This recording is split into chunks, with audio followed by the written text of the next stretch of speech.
So inequalities is when we have smaller than or bigger than, smaller or equal to or bigger and equal to.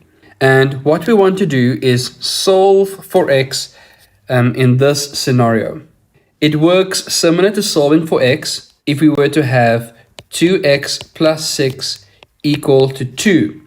So what you would do in that situation is you would move the 6 over, and you can do the same with the inequality. So we'll say 2 minus 6. So 2x is smaller than 2 minus 6.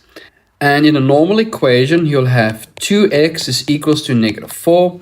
So here we would have 2x is smaller than negative 4. And normally you would divide both sides by 2 to say x is equal to negative 2. And that's the same principle that applies in inequalities. So x would be smaller than negative 2.